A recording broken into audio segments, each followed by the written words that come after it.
안녕하세요. 묵동교회 이하론 형제입니다. 오늘 이렇게 온라인을 통해서 우리 CBF 형제 자매님들을 만나게 되어서 정말 반갑습니다. 오랜만에 정기 집회를 참여하게 되는 것 같아서 감회가 새롭습니다. 오늘은 시선이라는 주제로 말씀을 전하고자 합니다.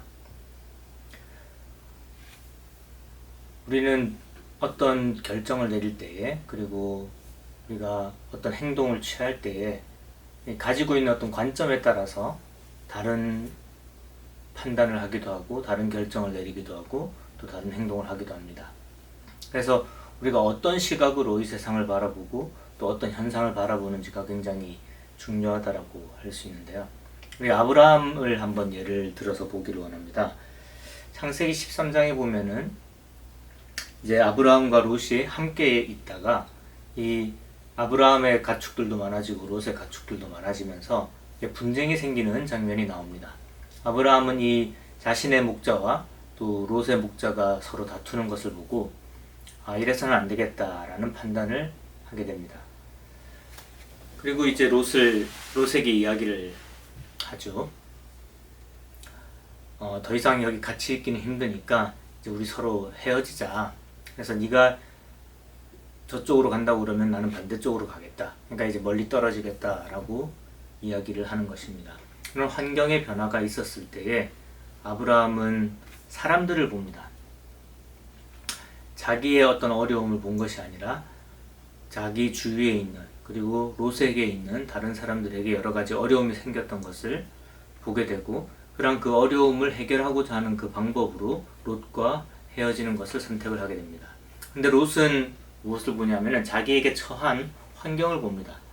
그래서 자신의 가축들이, 그러니까 자기의 재산이 더 잘 보호받을 수 있는 물이 풍족한 땅을 고르게 됩니다. 그렇게 선택한 곳이 소돔과 고모라 땅이었고, 아브라함은 이런 그 선택의 기로에 있었을 때에 어느 쪽으로 갈 것인가 라고 했었을 때에 사람을 보죠. 무슨 말이냐면은 롯이 가지 않는 방향으로 갔다라는 것입니다.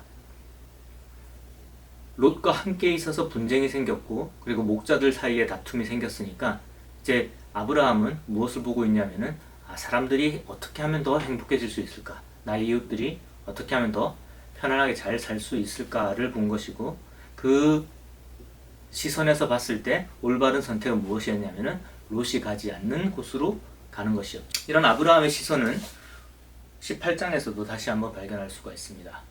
18장에 보면은 하나님께서 소돔과 고모라 땅을 멸망시킬 계획을 가지고 있는 것을 보게 되는데, 아브라함이 그 계획을 알게 되었을 때에 하나님과 이제 협상을 하게 되죠. 근데 그 협상을 할 때 어떻게 이야기를 하냐면은, 혹시라도 그 하나님이 멸망하시는 그 성에 의인이 50명이라도 있으면 그 50명으로 인하여서 멸망시키지 않으시겠습니까? 라고 묻게 되는 거죠. 근데 이 아브라함이 자신이 없었는지, 그 정도 50명이 있을 것 같지가 않았는지 수를 계속 줄여나가죠.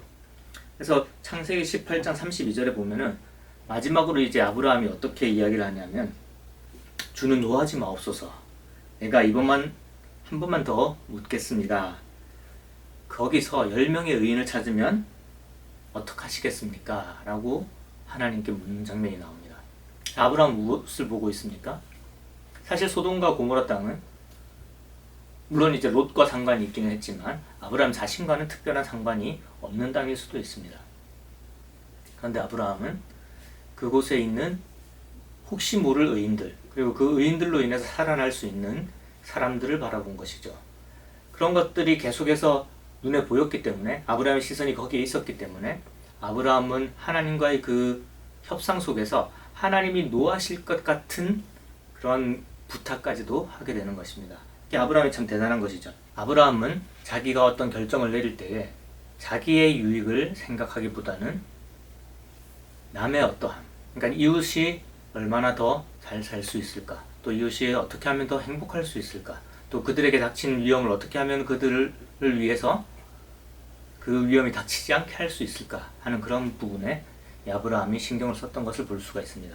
그렇게 바라보는 대상이 다르고 바라보는 관점이 다르고 바라보고 있는 시선이 다르기 때문에 아브라함은 다른 사람과 다른, 어쩌면은 그래서 하나님과 더 닮아 있는 그런 결정을 내릴 수가 있었던 것입니다. 그 반대의 예를 한번 생각을 해보면 우리가 요나를 볼 수가 있습니다. 뭐 요나의 이야기는 잘 아시겠지만 요나서 4장에 보게 되면은 이 요나에게 닥친 환경의 변화를 볼 수가 있습니다. 자기 자신을 이 강한 햇볕으로부터 보호해주었던 그 박넝쿨이 있었는데 그 박넝쿨을 하나님께서 밤새 없애버리셨어요. 그리고 그 다음날이 되니까 그 따가운 햇살과 하나님께서 동풍을 불게 했을 때, 그 더운 바람을 불게 했을 때 이 요나는 자신에게 변화된 그 환경 때문에 정말 차라리 죽었으면 좋겠다라는 말을 하게 됩니다. 자, 여기서 요나는 무엇을 보고 있습니까? 요나는 자기 자신을 보고 있습니다. 자기 자신에게 처해져 있는, 자기 자신에게 닥친 그런 여러 가지 변화들을 보면서 내가 힘들기 때문에 그 힘든 것을 하나님께 토로하고 있는 것을 보게 됩니다. 사실 하나님께서 요나를 니느웨에 보내신 것은 요나로 하여금 정말 하나님을 모르는 무지한 니느웨 백성들에게 그 불쌍한 마음을 가지고 그 니느웨 백성들을 보기를 원했지만 요나는 오히려 그 성이 멸망하지 않음으로 인해서 화를 내고 있었고 하나님은 그것이 얼마나 어리석은 일인지 그리고 그것이 얼마나 잘못된 것인지를 요나에게 가르쳐 주기를 원하셨습니다.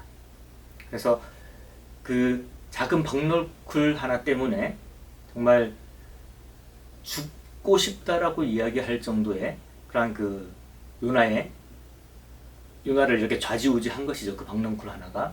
근데 그 작은 변화에 예민하게 반응하는 것은 결국은 요나가 다른 사람을 보지 않고 이웃을 보지 않고 불쌍한 사람들을 보지 않고 자기 자신만 보고 있었다라는 것이죠. 그래서 요나는 잘못된 선택을 계속해서 해왔던 것입니다. 근데 그렇게 하기를 하나님께서 원하시지 않으셨던 거예요. 그럼 하나님이 원하시는 것은 무엇이냐면은 하나님의 시선으로 사람들을 보기를 원하셨던 것입니다. 그 시선은 무엇이냐면 사랑의 시선이고 그 시선은 불쌍히 여기는 마음이었습니다. 우리가 이웃들을 바라보고 있을 때 우리는 하나님이 원하시는 행동을 할 수 있게 됩니다.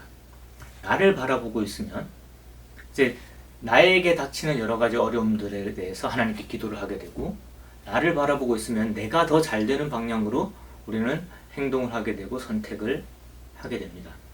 근데 그런 것들이 이기적인 선택이 될 수가 있는 것이죠. 그리고 하나님께서 우리를 이 땅에 보내셨을 때에 그러한 선택을 하면서 자기 자신을 위해서 살아가라고 우리를 보내시지 않으셨을 것입니다. 하나님께서는 하나님의 시선으로 이웃을 그리고 불쌍한 사람들을 하나님의 사랑이 필요한 사람들을 우리가 계속해서 바라보고 있기를 원하십니다. 그리고 그것을 바라보고 있으면 우리는 하나님이 원하시는 그런 행동을 할 수 있게 되는 것이죠. 참 요즘 어려운 시기지 않습니까? 코로나 바이러스 때문에 많은 사람들이 고통을 받고 있습니다. 이러한 그 어려움이 닥치게 되면은 우리는 이게 왜 이렇게 어려운 일이 나에게 생기는 것일까라는 것을 궁금해하기도 하고 또 하나님께 기도하기도 합니다. 실제로 어떤 병이 걸린 사람이 주위에 있다거나 하면은 그 병을 고쳐주십시오라고 기도를 할 수도 있습니다. 빨리 코로나 상황이 해결되어서 우리 함께 모여서 예배드릴 수 있는 그런 환경이 됐으면 좋겠습니다. 이렇게 기도할 수도 있고요. 또 어떤 분들은 혹시라도 이러한 것들이 해결되지 않을지라도 이런 어려움을 통해서 하나님께서 우리에게 무엇을 말씀하시고자 하는지 그리고 여기서 얻을 수 있는 교훈은 무엇인지 또 하나님이 지금 이 땅에 어떠한 그 계획을 가지고 이러한 일을 허락하시는지를 알기를 원합니다. 이런 기도를 할 수가 있잖아요. 이런 기도는 참 좋은 기도잖아요. 그렇게 이기적인 기도도 아니고 정말 하나님께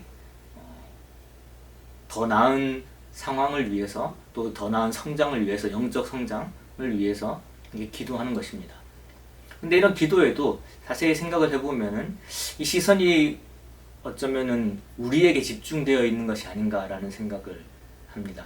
결국 내가 불편하니까, 내가 어려우니까, 또는 나의 가족들이 어려우니까, 나의 주위 사람들이 어려우니까 그러한 기도를 하는 것이 아닌가라는 생각을 해보게 됩니다. 지금 이 코로나 상황에서 정말 어려움을 겪는 사람들이 있습니다. 지금 여러 구호단체에서 걱정을 하고 있는 것은 코로나 바이러스로 인해서 병이 걸려서 죽는 그런 사람들보다도 이 코로나19 사태 때문에 생겨난 여러 가지 현상들, 국제 교류가 힘들어지고 또 도시마다 봉쇄 조치가 내려지고 이러한 것들 때문에 이 굶어 죽게 되는 사람들이 더 많을 것이다 라고 이야기를 했는데 적어도 하루에 12,000명씩 더 사망하게 될 것이다 라는 그런 전망을 내놓기도 했습니다.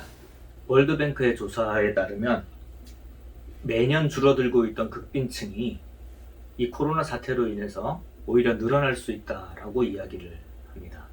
이 극빈층이라고 하는 것은 하루에 일정 부달러, 약 2,200원 정도 그 이하의 금액으로 하루를 살아가는 사람들을 이야기를 합니다. 그래서 매년 줄어드는 추세에서 갑자기 이제 한 6억 정도를 2019년에 6억 정도가 극빈층에 속했는데 2020년에 와서는 6억 5천만 정도가 극빈층에 해당할 수 있다고 합니다. 극빈층 인구가 늘어나게 되는 것이죠. 선교사로 나가 있는 CBF 선배들이 있습니다.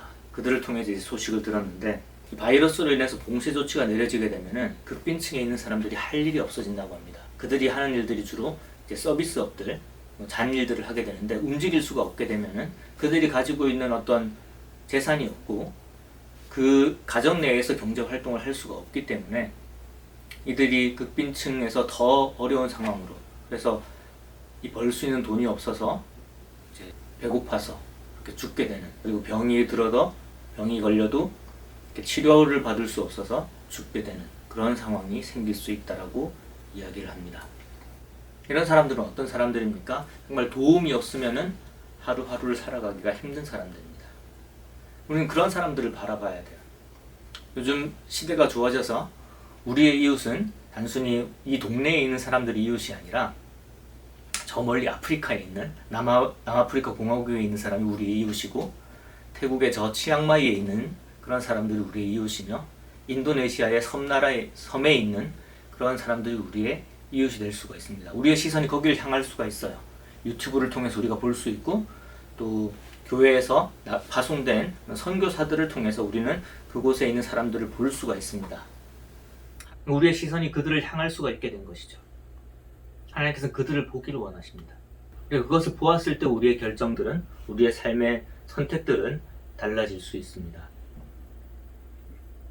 최근 카페가 이제 문을 닫거나 또 테이크아웃 매장으로 변경되면서 매장 내에서 커피를 마실 수가 없습니다. 하루에 한 4,000원 정도면은 맛있는 커피를 마시면서 그 쾌적한 환경에서 앉아서 공부도 할 수 있고 책도 읽을 수 있었죠. 이제 그것이 불가능해지니까 우리가 조금 불편해졌어요. 근데 생각을 해보면은 우리는 그 작은 불편함을 생각을 하고 있지만, 그 작은 불편함이 보이지만 더 눈을 넓혀서 하나님의 시선을 가지고 보면은 하루에 1,000원이 없어서 죽어가고 있는 아이들이 보이게 될 것입니다.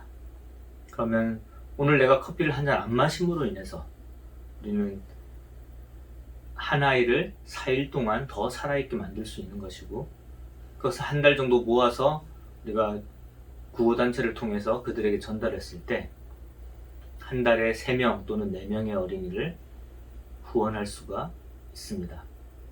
예수님께서도 십자가에 달려 돌아가실 때에 그 극심한 고통 속에서도 예수님의 시선은 항상 우리를 향했다는 것을 기억하시기 바랍니다.